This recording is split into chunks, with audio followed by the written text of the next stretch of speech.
Hello mga lalabs, ito na naman ako. Yan, panibagong capture ko na naman sa sunset. Ang ganda-ganda, hindi ko talaga ma-resist talaga na hindi i-video ang sunset. Yan, pagkita ko, ang oras nga pala ay 6:20 nung na-capture ko yung video na yan. Ang ganda nung sunset kasi 6:30 siya yung magko-close.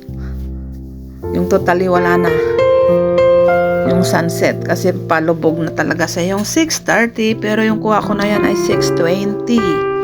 Ang ganda, diba? Ang ganda talaga. Yan oh, diba? Malapit na siyang bumaba doon sa dulo ng bundok. Ang ganda. Enjoy watching. Ang ganda talaga nung sunset. Dito pala ang view dito sa baba namin. Pasensya na kayo, lagi kong binibideo. Yan ang view dito sa amin. Hindi nakakasawa kasing i-video kasi paglabas ko ng balkon yan, lagi ang nakikita. Kaya binidyo ko na naman. Pagpasensyahan nyo na. Lagi kong isinishare. Oh, ang ganda talaga. Yan ang airport. Yan naman ay terminal ng ferry. Dalawang station lang yan. Oh, yun na. Tignan nyo yung sunset. Oh, malapit na siyang mag-close. Malapit na siyang pumikit.